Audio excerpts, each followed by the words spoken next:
या महाविद्यालयाचे प्राचार्य डॉक्टर मस्के सर आणि या समाजाचे संयोजक आमचे मित्र डॉक्टर देवळीकर सर, या सगळ्यांचे मी आभार मानतो. उपस्थितांमध्ये अनेक परिचित आहेत आणि डॉक्टर आधी ज्यांचं सेशन झालं ते डॉक्टर चिरडे सर, ते आधीच्या सत्राचे अध्यक्ष होते डॉक्टर मुके सर, आणि आजच्या माझ्या सेशनचे अध्यक्ष आणि सन्मित्र डॉक्टर दत्ता. विषय जो दिलेला आहे तो सरदार पटेल आणि संस्थानं ही विलिनीकरणानंतरचं काय झालं याच्याबद्दल मी बोलणार आहे. आपल्याकडे साधारणपणे सरदार पटेलांच्या कार्याच्या योगदानाची चर्चा करत असताना त्यांचं स्वातंत्र्य चळवळीतील योगदान, त्याच्याबद्दल सुरुवातीला चव्हाण सर आणि पटेल सरांनी बरंच तपशिलाने सांगितलं, इतर काही मंडळींनी निबंध सादर केले त्याच्यात गेले, आणि मग स्वातंत्र्याच्या उभारण्यावर आणि स्वातंत्र्यानंतर संस्थानांचं विलिनीकरण झालं आणि जणू काही सरदार पटेलांची गोष्ट तिथे संपली, असं एक साधारण चित्र आपल्या डोळ्यासमोर उभं राहतं. हे काही खोटं नाही, परंतु संस्थानांचं विलिनीकरण झालं आणि सगळे प्रश्न सुटले, भारताची एकता आणि अखंडता साध्य झाली, असा जो आपला समज आहे तो पुरेसा खरा नाही. या अनुषंगाने मी थोडंसं बोलणार आहे, थोडीशी मी मांडणी करणार.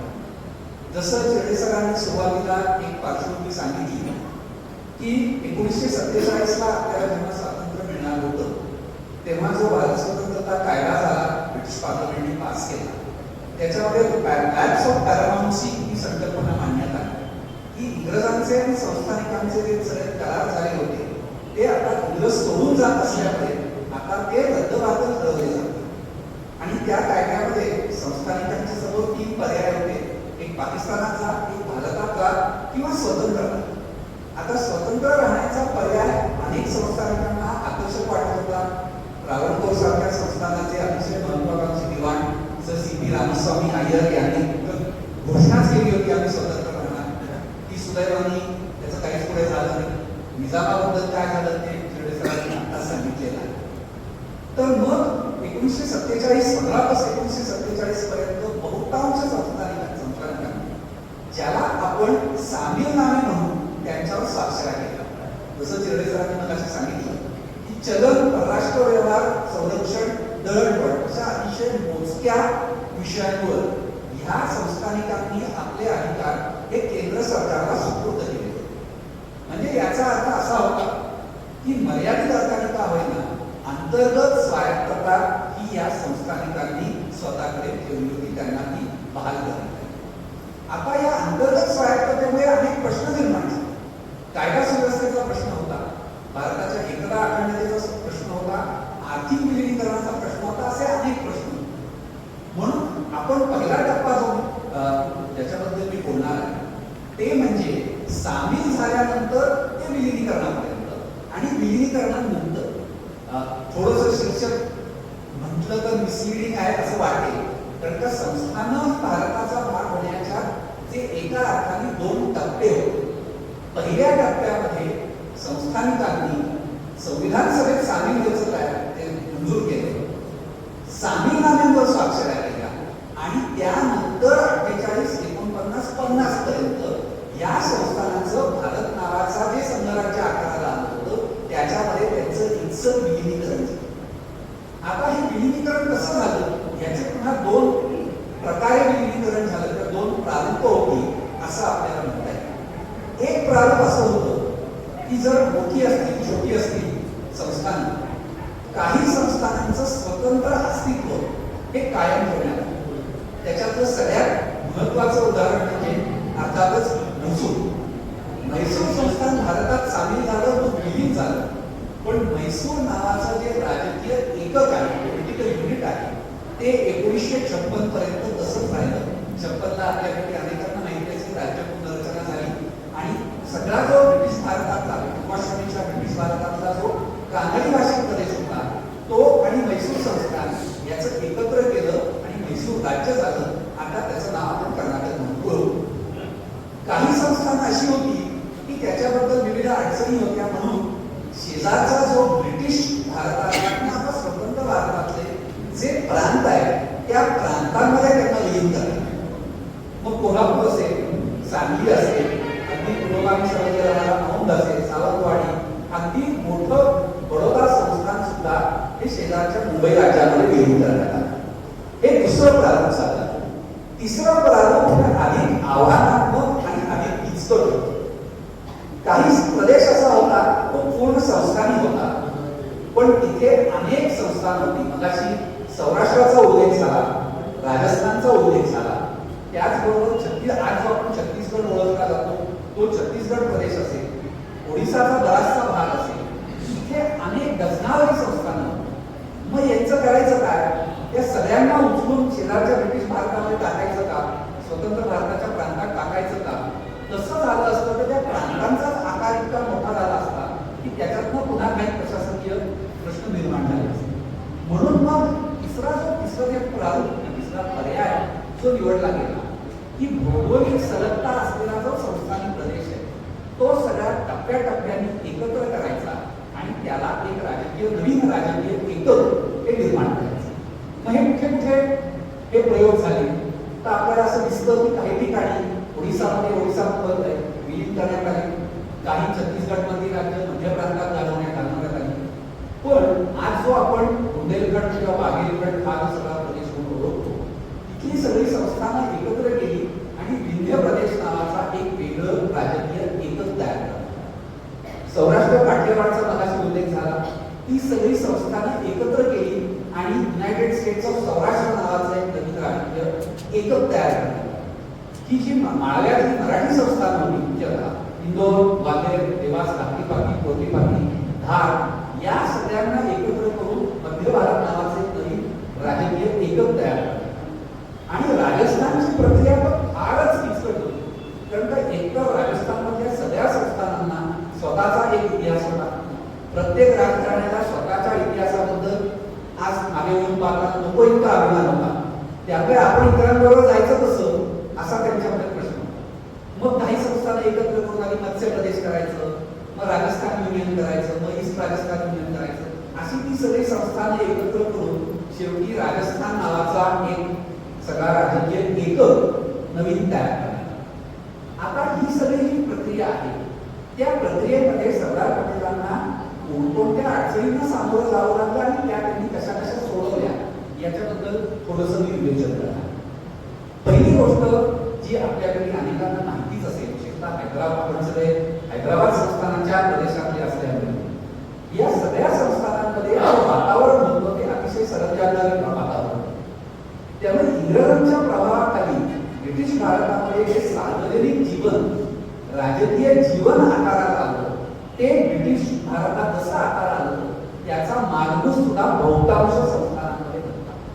अगदी मोजकी संस्थान होती, बडोदा होतं सयाजीराव महाराजांच्या अधिपत्याखाली, बाळासाहेब पंतप्रधानांच्या त्यातलं औंध असेल किंवा काही प्रमाणात कोल्हापूर, मैसूर, त्रावणकोर, कोचीन, जिथे राजकीय संघटना, राजकीय संस्था वगैरे.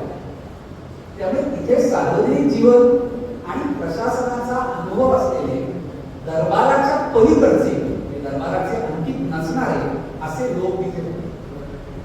या सगळ्या प्रदेशामध्ये 1938 पर्यंत अखिल भारतीय राष्ट्रीय काँग्रेसने काहीही लक्ष घातलं नव्हतं. त्यामुळे तिथे ज्या संघटना उभ्या राहिल्या होत्या त्या काँग्रेसची अनौपचारिकरित्या संलग्न असल्या तरी मुळातच राजकीय जीवनावर, सार्वजनिक जीवनावर इतके निर्बंध होते की तिथे स्वतंत्र राजकीय नेतृत्व उभं जाऊ शकतो. अगदी आपण हैदराबादच्या संदर्भामध्ये आपण पूज्य स्वामीजींचं आत्मचरित्र जर वाचलं, गोलकर सरांचं हैदराबाद विमोचन विसर्जन वाचलं किंवा अनंतराव भालेरावांनी जे अतिशय सविस्तर पुस्तक लिहिलं ते वाचलं, तर त्याच्यामध्ये अगदी हैदराबाद संस्थानामध्ये हैदराबाद स्टेट काँग्रेस नावाची जी राजकीय संघटना उभी राहिली होती तिची पाळंमुळं ही खोलवर घुसलेली नव्हती हे आपल्याला लक्षात येईल. अगदी 46चा जो सत्याग्रह झाला त्याच्याबद्दल गोलकर सरांनी लिहिलेलं आहे की महात्मा गांधींनी इतके वेळेला स्वामीजींना विचारलं की तुम्ही सत्याग्रह सुरू केला तर किती लोक, किती हजार लोक तुम्ही तुरुंगात पाठवू शकता. या प्रश्नाचं मर्म त्यावेळेला स्वामीजींच्या लक्षात आलं आणि त्याचं स्पष्टीकरण कुरुंकर सरांनी दिलेलं आहे की महात्मा गांधींना हे जाणून घ्यायचं होतं की तुमच्या संस्थानात तुमची जी राजकीय संघटना आहे ती किती खोलवर घुसलेली आहे, खरंच लोकांचा पाठिंबा त्याला आहे का हे त्यांना जाणून घ्यायचं. आता तुम्ही म्हणाल की सरंजामदार वातावरण होतं, राजकीय जीवनावर मर्यादा होत्या, नेतृत्व नव्हतं, त्याचा आणि विलीनीकरणाचा कसा काय संबंध? तर तो संबंध असा आहे की एका सामी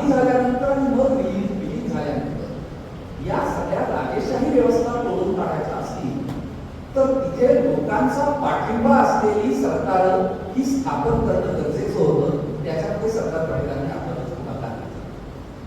परंतु तो पुढाकार घेऊन तिथे लक्षात घ्या की लोकनियुक्त सरकार नव्हती. म्हणजे निवडणुका झाल्या, कोणाला तरी बहुमत मिळालं आणि मग त्या बहुमत असलेल्या गटाचा नेता मुख्यमंत्री झाला, असं झालं नाही. ते खूप नंतरच्या प्रक्रियेचा लोकांचा पाठिंबा असलेली प्रजामंडळामध्ये सक्रिय असलेल्या नेत्यांना मंत्रिपद नेमण्यात जोधपूरमध्ये जयपूरमध्ये इतरत्र ती मंत्रिमंडळ उभी राहिली. आता ह्या मंत्रिमंडळ उभी राहिली, स्थापन झाली, तिथल्या नेत्यांना प्रशासनाचा आणि एकूणच सार्वजनिक जीवनाचा अनुभव अतिशय मर्यादित आणि तो मर्यादित असल्यामुळे तिथल्या प्रशासनाच्या गुणवत्तेवर परिणाम झाला. दुसरं, सार्वजनिक जीवन म्हणत असताना गटबाजी असतेच. तशी ती स्वातंत्र्य चळवळी अखिल भारतीय काँग्रेसमध्ये सुद्धा गटबाजी होती, विशेषतः प्रांतांच्या पातळीवर. पण शेवटी आपण सगळे स्वातंत्र्य नावाच्या एका ध्येयासाठी लढत आहोत. त्यामुळे आपण गटबाजी बाजूला ठेवून एकत्र आलं पाहिजे. हे फार ब्रिटिश भारतामध्ये किमान 3 ते 4 पिढ्या राजकारण केल्यानंतर लोकांना आलो. असा अनुभव संस्थानिक गटातल्या नेत्यांना अजिबात नव्हता. त्यामुळे लोकनियुक्त लोकांचा पाठिंबा असलेली सरकार सत्तेत आली रे आली की त्यांच्यामध्ये गटबाजी सुरू झाली. ती गटबाजी सोडवता अक्षरशः सरदार पटेलांच्या नाती 9 आली. विंध्य प्रदेश असेल, सौराष्ट्र असेल, राजस्थान असेल, एक गट दुसऱ्या गटाच्या मंत्र्यांविरुद्ध तक्रारी करतो, यांनी भ्रष्टाचार केला. आता भ्रष्टाचार मुद्दामून कोणी केला नाही, त्या लोकांना प्रशासनाचा अनुभवच नव्हता. प्रशासनाचा अनुभव नसल्यामुळे जसं राजांनी सत्ता गाजवली तशीच आता आपण गाजवली पाहिजे आणि आपल्या मित्रमंडळींना फायदा करून दिला पाहिजे, अशीच त्यांची धारणा. सत्ता म्हणजे आपण निरपेक्ष पद्धतीने राज्य केलं पाहिजे, ही धारणा मुळात संस्थानिक प्रदेशामध्ये रुजलेच नाही. आणि मग साधारणपणे त्याचा दुसरा मुद्दा येतो की तिथलं जे प्रशासन होतं ते सगळं प्रशासन पुन्हा सरंजामदारी वातावरणामध्ये वाढलेलं होतं. पुन्हा धप्पादायक कोल्हापूर असेल, बडोदा असेल, म्हैसूर, त्रावणकोर, कोचीन किंवा एका अर्थाने हैदराबाद सुद्धा, की ज्याला आपण आधुनिक प्रशासन व्यवस्था म्हणतो. परीक्षा घेऊन लोकांना नियुक्त करणं, त्या क्वालिफिकेशन प्रमाणे लोकांच्या नियुक्त्या करणं, ही पद्धत बहुतांश संस्थानांमध्ये नव्हती. आणि ती नसल्यामुळे तिथलं प्रशासनाची गुणवत्ता जी होती ती अतिशय वाईट होती. मग याच्यावर उपाय काय?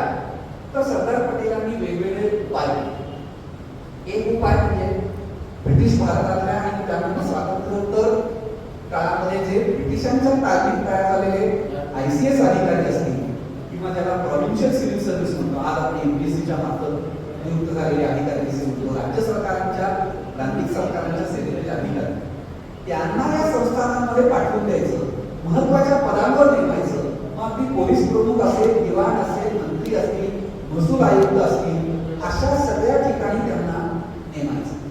किंवा काही ठिकाणी काँग्रेसचे काही नेते ज्यांचा प्रशासनिक अनुभव आहे, ते पूर्वी प्रांतात मंत्री वगैरे राहिले, अशा लोकांना दिवाण म्हणून पाठवायचं. म्हणजे रेवा नावाचं जे मध्य प्रदेशातलं संस्थान आहे, अतिशय डोकेदुखी ठरलेलं संस्थान आहे. त्या राजांना इंग्रजांनी पदच्युत केलं होतं, ते अलाहाबादला जाऊन राहिले, पण अलाहाबादहून पुन्हा ते संस्थानामध्ये हस्तक्षेप करत होते. मग बॅरिस्टर रामराव देशमुख कराडातले खूप ज्येष्ठ काँग्रेसचे नेते होते, टिळकांच्या काळापासून राजकारणात असते, त्यांना सरदार पटेलांनी तिथे दिवाण म्हणून पाठवलं. तिथल्या राजावर नियंत्रण ठेवायचं आणि एकूण भारत सरकारच्या धोरणांना अनुकूल असं प्रशासन तिथे लागू केलं पाहिजे. अशा पद्धतीने एकीकडे लोकांच्या पाठिंबा असलेल्या नेत्यांना सरकारमध्ये नेऊन त्या सरकारची आणि ब्रिटिश भारतातल्या स्वतंत्र भारतामध्ये आलेल्या अधिकाऱ्यांना संस्थानांमध्ये पाठवून तिथल्या प्रशासनाची जी घडी आहे ती एकत्र करणं, ती नीट बसवणं, हे एक सगळ्यात महत्वाचं आव्हान. आज मागे वळून पाहताना आपल्याला असं वाटतं की काय ठीक आहे, नवीन अधिकारी नेमायचे, त्यांना हे काम सांगायचं, तर तसं नव्हतं. त्याच्या बाबतीमध्ये हा प्रश्न अतिशय महत्वाचा ठरला होता. त्याची कारणं दोन, जसं खेडे सरांनी सांगितलं की एकतर 13 महिने हैदराबादने आणि हैदराबादच्या सगळ्या प्रशासन व्यवस्थेने भारतापासून स्वतंत्र राहण्याचा प्रयत्न केला. तेव्हा हैदराबाद भारतात आल्यानंतर, आपण ताब्यात घेतल्यानंतर तिथलं प्रशासन चालवायसाठी तिथल्या प्रशासनिक अधिकाऱ्यांवर विश्वास तरी ठेवता येईल का, हा मूलभूत प्रश्न सरदार पटेलांना भेटला होता. आपल्यापैकी काही जणांनी सेतू माधवराव पवडींचा जीवन सेतू वाचलं असेल. ते स्वतः तहसीलदार होते निजाम संस्थानामध्ये. त्यांनी या स्थित्यंतरामध्ये काय झालं, कसं भारत सरकारने कोणती पावलं उचलली प्रशासनाने, याचा अतिशय तपशीलवार वर्णन दिलेलं आहे. आणि अगदी थोडंसं तसंच वर्णन आपल्याच प्रदेशातली अतिशय आदरणीय आणि कुशल प्रशासकीय अधिकारी श्री उजदराव कुलकर्णी यांचं जे आत्मचरित्र आहे त्याच्यामध्ये सुद्धा हे सगळे तपशील आहे. कारण का जी वरिष्ठ ब्युरोक्रसी होती हैदराबाद संस्थानाची, ती एकदा सगळी मुस्लिम होती. कारण का निजामाचं तसं धोरणच होतं की आपल्या धर्मबांधवांना वरच्या जागा द्यायच्या. आपलं राज्य आहे, प्रजा भले बहुसंख्य हिंदू असतील तरी हे मुस्लिम संस्थान आहे. त्यामुळे ह्या सगळ्या अधिकाऱ्यांच्या निष्ठेबद्दल शंका, त्यामुळे त्याच्यातल्या अनेकांना नोकरीवरून काढून टाकलं. नोकरीवरून काढून टाकल्यानंतर त्यांची जागा कुठे यायची, कारण का तितकीच ज्येष्ठता आणि प्रशिक्षित अनुभव असलेले हिंदू अधिकारीच नव्हते हैदराबाद संस्थानात. मग तुझे थोडे मद्रासमधनं काही आण, मुंबई प्रांतातनं काही आण, तिकडनं आण, असं करून ते तिथे अधिकारी नेमले.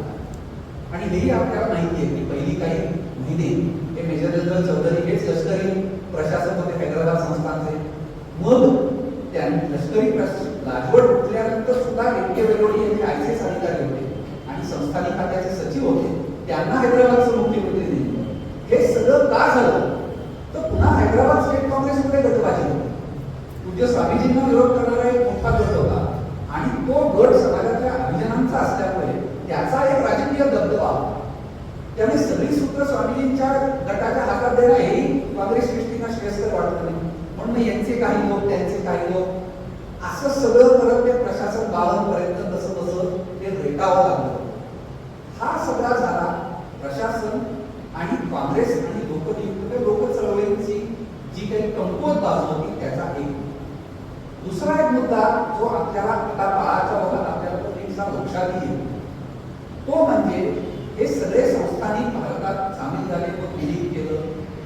हे संस्थानिक कारण काही असेल ते सरंजामलेले होते, जुलमी होते, सगळं होतं, पण तरी समाजातला एक मोठा वर्ग त्यांना मानणारा, समाजातली लोकप्रियता त्यांची कमी झालेली नव्हती. आणि त्याचं एक दोन द्योतक आता कोल्हापूरचे खासदार कोण आपल्या सगळ्यांना माहिती आहे, वेळ सांगितलं. पण 50 आणि 60च्या दशकामध्ये स्वतः सत्ताधारी काँग्रेसनी संस्थानिक प्रदेशातल्या त्या संस्थानिकांना आपलं करून त्यांना तिकीटं देऊन, खासदारकीची तिकीटं देऊन, आमदारकीची तिकीटं देऊन मंत्रिमंडळात सुद्धा सामील करून घेतलं. अगदी ताजं उदाहरण म्हणजे त्यांचा अलीकडे 94 वाढदिवस साजरा झाला तेव्हा जम्मू काश्मीरचे शेवटचे नामधारी महाराज डॉक्टर करण सिंग जवळपास 10-12 वर्ष ते केंद्रीय मंत्रिमंडळात होते, इंदिरा गांधीच्या मंत्रिमंडळात मंत्री होते. ते निवडून काय यायचे तर ते महाराजांकडून निवडून यायचे. बाकी त्यांचं नेतृत्व मोठं आहे हा भाग दिला. त्यामुळे ह्या ज्या सगळ्या शक्ती होत्या त्याला आपण सरंजामदारी शक्ती म्हणूया, राजेशाही राजवटीचे समर्थक म्हणूया, त्यांनी आपली लोकप्रियता पूर्णतः गमावलेली. पण त्यांचं उपद्रव मूल्य म्हणजे कसं की कुठेतरी भारत सरकारची की या संस्थानांवरची जी पकड आहे ती पकडची खिळखिळ करता येईल. आपण सामील झाला भारताला, पण विलीनीकरणाची प्रक्रिया कशी राबवता येईल. अगदी कोल्हापूरचं उदाहरण घेता येईल. कोल्हापूर मधल्या प्रजा परिषदेचे अतिशय ज्येष्ठ नेते, सत्यशोधक समाजाचा वारसा असणारे माधवराव बाबत हे नाव अनेकांना ऐकलं असेल. दुर्दैवाने कोल्हापूरच्या प्रजा परिषदेमध्ये 2 गट होते. एक भाई माधवराव बागलांचा आणि दुसरा जे पुढे महाराष्ट्राच्या राजकारणात बऱ्यापैकी नामवंत झाले ते म्हणजे रत्नाप्पा उभारांचा. एक गट असं म्हणत नाही आपण आता भारतात रितसर विलीन झालं पाहिजे, सामील तर आपण झाले होतो, पण एक गट असं म्हणत नाही कोल्हापूरची एक वेगळी परंपरा आहे त्यामुळे आपण भारतात तर सामील व्हायचं, पण कोल्हापूर नावाचं एक स्वतंत्र राजकीय एकक हे वेगळं राहिलं. बाकी संस्थानांचं काही काम नाही, कोल्हापूरचं स्वतंत्र अस्तित्व कार्य करायला पाहिजे. तिथे मग पुन्हा तो सगळे झगडे होते. तो पहिला मुद्दा मी उपस्थित केला की काँग्रेस समर्थक प्रजा परिषदांमध्ये असलेली गटबाजी, प्रशासनात असलेले शिथिल शैथिल्य आणि त्याच्यात या राजेशाही शक्तींचा प्रभाव जो आहे तो कसा न्यूट्रलाइज करायचा, त्याचा प्रभाव कसा कमी करायचा याच्याबद्दल सरदार पटेलांना खूप प्रयत्न करायचा. आणि त्याच्यातला एक भाग म्हणजे ज्याचा उल्लेख जिल्हे सरांनी मगाशी केला तो म्हणजे संस्थानिकांची जी वैयक्तिक मालमत्ता होती ती त्यांना बऱ्यापैकी देण्यात आली. तर बहुतेक संस्थानांमध्ये खाजगी मालमत्ता कोणती आणि संस्थानाची मालमत्ता कोणती असं काहीच फरक नव्हता. सगळी मालमत्ता ही संस्थानाची. त्यामुळे विलीन होताना, सामील होताना आणि विलीन होताना दोन्ही वेळेला खाजगी मालमत्ता कोणती आणि संस्थानाची मालमत्ता कोणती याच्यामध्ये रितसर याद्या करून ते फरक करावं. आणि ते करत असताना सरदार पटेलांना हे माहिती होतं की आपण प्रशासनाची आणि काळाची गरज म्हणून ही संस्थानं आपल्याला सामील करून घेत असतो, विलीन करून घेत असतो, तरी या संस्थांनी राजघराण्यांची लोकप्रियता कमी झालेली नाही. जिथे गरज होती तिथे त्यांनी पडदा उभारून त्यांना वटणीवर पण आणलं. म्हणजे बडोद्याचं उदाहरण घेत आहे की विलीनीकरण झाल्यानंतर सुद्धा या सगळ्या संस्थानिकांचे पदं महाराज, राजा, नवाब सगळी पदं कायम होती. त्याला भारत सरकारची मान्यता होती. बडोदा नरेश प्रतापसिंग महाराज सयाजीराव महाराजांचे नाव त्यांनी फार गडबड करायला सुरुवात केल्यावर त्यांना एकदिवशी त्यांचं पदच्युत करून त्यांचे चिरंजीव भगतसिंगराव गायकवाड यांना बडोद्याचे महाराज म्हणून भारत सरकारने अक्षरशः एका रात्री घोषित करून आणलं. पण हे सगळे लोकप्रिय आहे. ही लोकप्रियता त्यांची ध्यानात घेऊन त्यांची खाजगी मालमत्ता जास्तीत जास्त त्यांच्याकडे ठेवावी. त्यांना जे करमुक्त टक्के देण्यात येत आहे त्याची रक्कम सुद्धा बऱ्यापैकी असावी अशा पद्धतीची तजवीज ही सरदार पटेलांनी केली. त्याच्याबद्दल सरदार पटेलांना टीकेचा धनी सुद्धा व्हायला. एका पत्रामध्ये पडले, पत्रव्यवहार बाहेर मगाशी लावला होता. एका पत्रव्यवहारामध्ये सरदार पंडित नेहरू त्यांना म्हणतात, लावाय तुम्ही सगळे संख्येदेश सुटलाय, कॅबिनेटची मंजुरी नाही, काय नाही, काय किती रक्कम देता. इतरांनी आणि समाजवादी त्या काळात सरदार पटेलांना फार टीका करत असत. नको इतकी टंक्याची रक्कम दिलेली आहे. सरदार पटेल फार उदार आहेत संस्थानिकांबद्दल. अशा पद्धतीची टीका ही सरदार पटेलांवर होत होती. पण ती टीका त्यावेळेला अनेकांना चित्रा जहालमताच्या लोकांना केला असं वाटली असेल. पण आज मागे वळून पाहताना त्या काळातली कागदपत्र असतील, अहवाल असतील, हे सगळे आता आपल्यासारख्या अभ्यासकांना उपलब्ध झाल्यावर आपल्याला असं लक्षात येतं की ह्या संस्थानिकांना अशा पद्धतीने त्यांच्या मालमत्तेची हमी देऊन, त्यांच्या मानमरातबाची हमी देऊन एक प्रकारे त्यांना खिशात घातलं सरदार पटेलांनी. आणि तसंच करणं आवश्यक होतं. एका वेळेला जसं जिरेसरांनी मला उल्लेख केला की सरदार पटेलांनी एकदा सांगितलं, ठीक आहे तुम्ही भारतात सामील होऊ नका, पण झाला नाही आणि तुमच्या विरुद्ध लोकांनी बंड केलं तर आम्ही काही तुमच्या मदतीला आहे. पण तसं झालं असतं तर ती संस्थानं भारतात आली असती एक आहे. पण आपण एकाच वेळेला पाकिस्तानशी लढत होतो. आपण हा एक दुसरं दुखणं आपण जर विकतचं घेतलं असतं, त्यांनी जो रक्तपात झाला असता, त्यांनी जो पैशाचा अपव्यय झाला असता, तो अशा चलाखीने म्हणा, डिप्लोमसीने म्हणा, तो आपण टाळला. हा मुद्दा आपण लक्षात घेतला की या सगळ्या संस्थांनी राजघराण्यांना आश्वस्त करणं आणि ते भारतात नवीन स्वतंत्र झालेल्या नवभारताच्या विरोधात जाणार नाही याची खात्री करून घेणं हे अतिशय कौशल्याचं काम सरदार पटेलांनी त्यांचे अतिशय विश्वासू अधिकारी श्री विपिन मेनन जे संस्थानिक खात्याचे सचिव होते त्यांच्या माध्यमातून हे केलेलं आहे. या सगळ्या संस्थानिकांशी सरदार पटेलांचं वारंवार पत्रव्यवहार होत असे. सरदार पटेलांचं वय होतं, त्यांचं कर्तृत्वही मोठं होतं. त्यामुळे अर्थातच अनेक संस्थानिकांनी त्यांच्याकडे मार्गदर्शन म्हणून सुद्धा पाहिलं. अनेक छोट्या छोट्या बाबींमध्ये त्यांचं मार्गदर्शन मागितलं जायचं. ते संस्थानिक खात्याचे मंत्री होते, काय कायदेशीर बाब होताच. कारण संस्थानिक खात्याच्या मंत्रालयाकडे या सगळ्या संस्थानिकांच्या प्रशासनाची जबाबदारी, त्यांच्या निगराणी ठेवायची जबाबदारी ही संस्थानिक खात्याची. त्यामुळे मी त्यांचा सकाळी पटेल सरांनी उल्लेख केला. त्यांचे स्वीय सचिव ज्येष्ठ ICS अधिकारी व्ही शंकर यांनी जे रेमिनिन्सेस ऑफ सरदार पटेल हे 2 खंडात लिहिलं, त्याच्यात अनेक उल्लेख आहेत की जसे संस्थानिक वारंवार त्यांच्या भेटीला येत असत आणि काही आपले प्रश्न मांडत असत आणि ते सुद्धा त्या प्रश्नांची उत्तरं देत असत, समस्यांची उत्तरं देत असत. जसं ह्याच्यातच एक अतिशय म्हटलं तर चमत्कार, म्हटलं तर पोळ्यात टाकणारं उदाहरण ज्याचा उल्लेख सरांनी केला.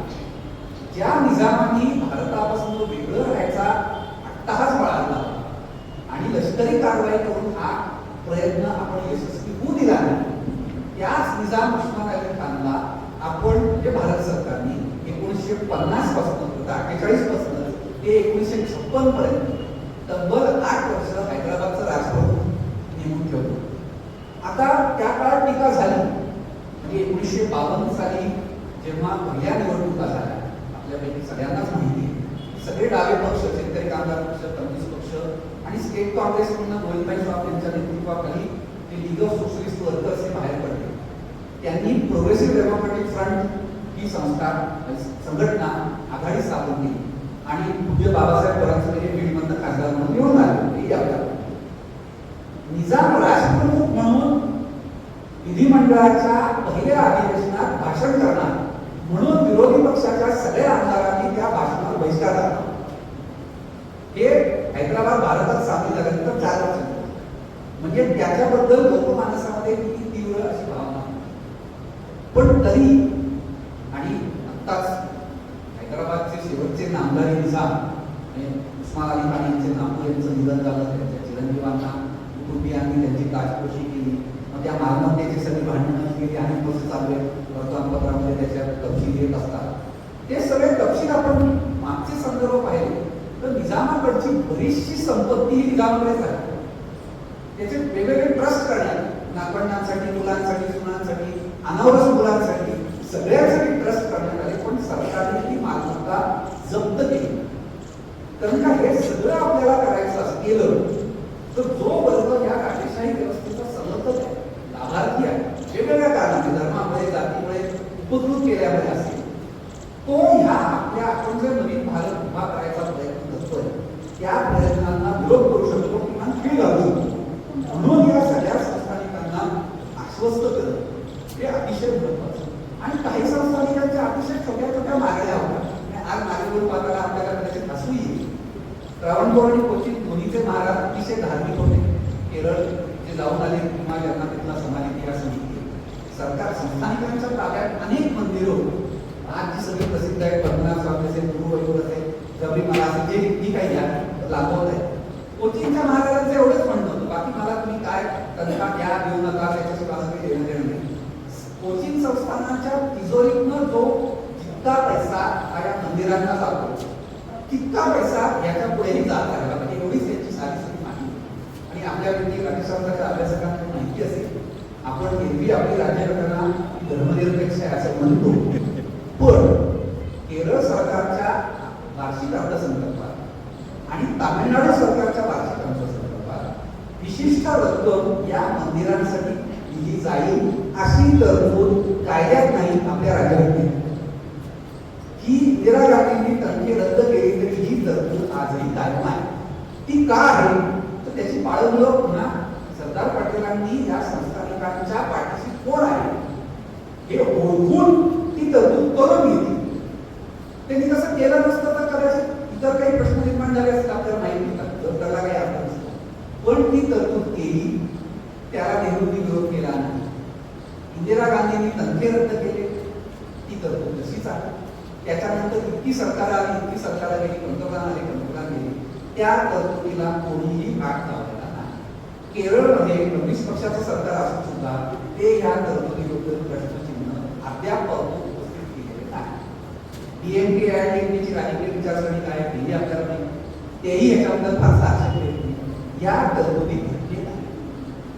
म्हणजे सरदार पटेल किती दूरदृष्टी ठेवणारे होते हे आता 75 वर्षानंतर आपल्याला ते लक्षात येते. दुसरा एक मुद्दा असा आहे की जसं मी मगाशी सांगितलं, छोटी छोटी संस्थानं एकत्र केली आणि त्यांना त्यांचं एक राजकीय एकत्र केलं. सौराष्ट्र असेल, राजस्थान असेल, मध्य भारत असेल, विंध्य प्रदेश असेल किंवा पंजाबमध्ये पतियाळा पेप्सू, पेप्सी बोला नाही, पेप्सू असं नाव होतं, Patiala and east Punjab states union. आता पतियाळा हे एवढं मोठं राज्य होतं की ते म्हणाले की आम्ही सगळ्या इतरांबरोबर जाऊ पण आमचं नाव पाहिजे, म्हणून ते Patiala and east Punjab states union असं रेल्वे गाडीच्या डब्यासारखं लहान करतं त्यांचं नाव. त्यामुळे प्रत्येक संस्थानाला असं वाटत होतं की आपलं स्वतंत्र अस्तित्व टिकलं, आपलं स्वतंत्र अस्तित्व टिकलं पाहिजे. ते तर शक्य नाही, आपल्याला इतर इतरांबरोबर राजकीय एककांमध्ये विलीन करणार आहोत, मग आपल्या स्वतंत्र अस्तित्वाचं काय. पण ठीक आहे, स्वतंत्र अस्तित्व नाही तर नाही, नवीन सगळ्या राजकीय व्यवस्थेमध्ये निदान संस्थानाची जी राजधानी आहे त्याला या राजकीय एककाची राजधानी केली अशी एक मागणी. त्यामुळे मग मध्य भारतामध्ये 2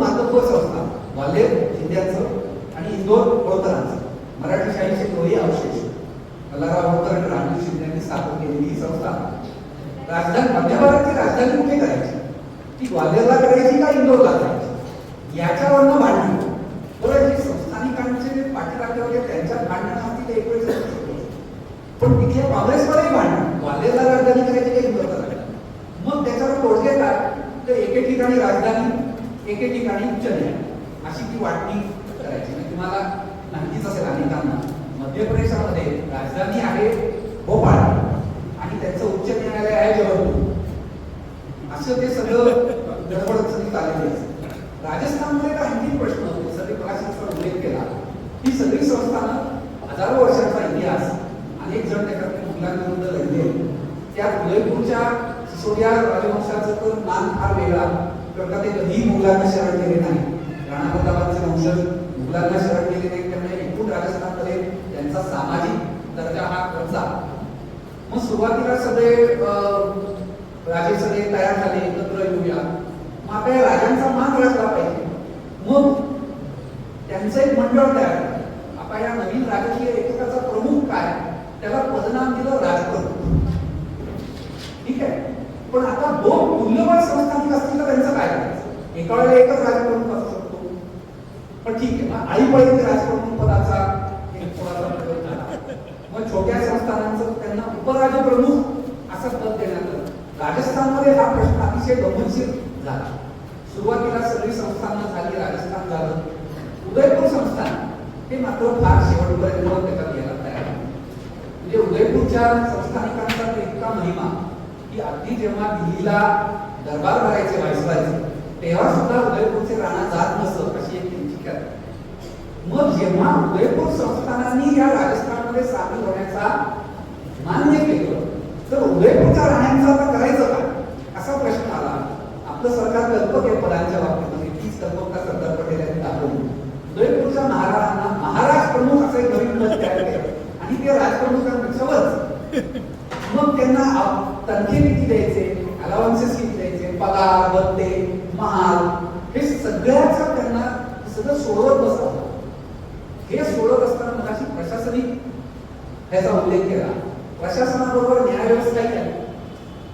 संविधान सगळ्या व्यवस्थेमध्ये ज्याला आपण कायद्याचं राज्य म्हणतो ही संकल्पनाच अस्तित्वात. राजा म्हणेल तो काय, राजाची मर्जी असेल तर कायदा, नसेल तर जे काय होईल. अनेक संस्थानिकांना ते कसलाच कायदा पाळत नाही म्हणून इंग्रजांनी परतफेड सुद्धा केलं. मग आता करायचं काय, तिथे न्यायव्यवस्था उभी करणं आवश्यक होतं. मग ब्रिटिश भारतातनं न्यायाधीश पाठवायचे काय, तिथे उच्च न्यायालय स्थापन करायचं, तर तिथे बॅरिस्टरची पदवी असलेले लोक होते प्रशासनामध्ये वेगवेगळ्या पदात. पण सरकारच्या विरोधात आपण खटला चालवतो अशी किती वकील. त्यामुळे आधुनिक न्यायव्यवस्थेचे अनुभव असणारे प्राप्त होतं. त्यामुळे ब्रिटिश भारतातनं वेगवेगळ्या हायकोर्टांमधनं जज घ्यायचे, त्यांना काही काळ डेप्युटेशनवर तिथे पाठवायचं, तिथली न्यायव्यवस्था आकाराला आणायची. हा एक मुद्दा होता. दुसरा मुद्दा होता जो थेट सरदार पटेलांच्या अखत्यारीत येत नसला तरी सरदार पटेलांचं त्याच्यावर लक्ष होतं. इनफॅक्ट ते दोन मुद्दे वेगवेगळ्या आर्थिक बाबतीमध्ये सुसूत्रता आणि दुसरा महत्वाचा मुद्दा म्हणजे लष्कराचं विलीनीकरण. सगळी संस्थानं कधी ना कधी काळी इंग्रजांच्या विरुद्ध लढली होती. पराभव झाला, योग्य वेळेला त्यांनी माघार घेतली म्हणून ती केली. आणि सगळ्या 19व्या शतकापासून जे सैन्य दलांचं आधुनिकीकरण झालं त्याचं वारं पहिल्या महायुद्धानंतर ते त्यांना त्यांच्यापर्यंत पोहोचलं. पहिल्या महायुद्धामध्ये काही तुकड्या या इंग्रजांच्या सैन्याबरोबर लढल्या होत्या. दुसऱ्या महायुद्धात तसंच झालं. त्यामुळे बऱ्यापैकी लष्करी प्रशिक्षण असलेल्या सैन्य हे या संस्थानिकांच्या हाताशी. याचं काय करायचं, यांना म्हटलं की उद्या चला, उद्यापासून तुमची नोकरी संपली झाली असं म्हणणं धोक्याचं होतं. त्यांच्याकडे शस्त्रास्त्र होती, प्रशिक्षित होते ते. त्यांनी उद्या दरोडेखोरांची आत्महत्या केली किंवा काही कोणाची आत्महत्या केली तर काय घेऊन बसा. म्हणून मग ह्या तुकड्यांचं भारताच्या सैन्यामध्ये विलीन करून घेणं हे एक महत्वाचं आव्हान. हे अर्थातच संरक्षण मंत्रालयाच्या अखत्यारीत होतं. सरदार बलदेव सिंग संरक्षण मंत्री होते. ते बऱ्यापैकी त्याच्याबद्दल दुर्दैवाने फारसं लिहिलं गेलेलं नाही. ते बऱ्यापैकी पुढे गेलं. पण अर्थातच संस्थानिक खात्याचे मंत्री आणि उपपंतप्रधान या दुहेरी नात्याने या सगळ्या प्रक्रियेवर सरदार पटेल लक्ष दिलं. या सगळ्याला शेवटचा मुद्दा मी समारोप करीन. एक आंतरराष्ट्रीय पैलू होता, म्हणजे नुसतं संस्थानिकांचे पैसे त्यांनी महाग घेतले होते परदेशात, त्यांनी प्रॉपर्टी घेतली होती, त्याचं काय करायचं, हा एक होता आर्थिक. आणि वेगळा एक मुद्दा होता, अनेक संस्थानिकांनी विलीन व्हायच्या आधी स्वतःच्या तिजोऱ्या रिकाम्या करून टाकल्या की खर्च करून टाकायचे, ह्याला दे त्याला दे, ती प्रॉपर्टी घे, दागिने घे. प्रॉपर्टी फारशी घेत नसत, ते दागिने विकत घेत असत. त्याचं कारण भारतातून दागिने स्मगल करणं सोपं होतं. मग स्वतः इंग्लंडला जायचं, दागिने बरोबर घेऊन जायचे, अमेरिकेला जायचं, ते दागिने परत मिळवण्याचं काम 50च्या दशकापर्यंत वेळोवेळी चालू ते करत बसावं लागायचं. त्यामुळे लोकांना वाटून टाकले अनेकांनी. मुघलचे महाराज होते त्यांनी फिगर्स अवेलेबल आहेत त्या पत्रव्यवहारामध्ये. नातेवाईकांना, भावांच्या भाऊजाईंच्या बाहेरच्या लोकांना असे ते सगळे त्यांनी पैसे वाटून टाकले. ते सगळे परत मिळवणं एक आव्हान. आणि जो आंतरराष्ट्रीय पैलू मी सांगितला तो फार चमत्कारिक आहे. 1950 पर्यंत नेपाळमध्ये राजेशाही तर होतीच, तर राजा हा नामधारी होता आणि तिथले जे राणा कुटुंबीय होते त्यांच्या हातामध्ये सगळी सत्ता होती. त्या राणा कुटुंबियांचे आणि उत्तर भारतातल्या अनेक राजपूत संस्थानिक आणि जमीनदारांची वैवाहिक संबंध. आता ते सगळे संस्थान भारतात विलीन झाल्यानंतर त्यांच्या सामाजिक दर्जाचं आणि आर्थिक परिस्थितीचं काय होणार याची चिंता नेपाळच्या पंतप्रधानांना. आणि नेपाळ आपला शेजारी देश. 49 साली चीनमध्ये साम्यवादी क्रांती झाली. 50 मध्ये चीनने तिबेट ताब्यात घेतलं आणि साम्यवादी चीन आणि आपल्या सीमा वेगळ्या. त्याच्यात नेपाळ हा आपला मित्रदेश राहायला पाहिजे ही सरदार पटेलांचा दृष्टिकोन. मग नेपाळच्या पंतप्रधानांनी पत्र मोठं पत्र लिहिलं. त्याच्यात ही भली मोठी यादी आहे की आमच्या नात्यातल्या किती मुली या लग्नहून राजस्थानात गेलेल्या आहेत आणि आमच्या घराण्यातल्या किती सुना या राजस्थानातनं आमच्याकडे आहेत. ह्यांचं आता काय करायचं. तर सरदार पटेलांना ते सांगावं लागलं की तुम्ही काही काळजी करू नका, त्यांच्या आर्थिक आणि सामाजिक दर्जाची पुरेपूर मान हा भारत सरकार देईल.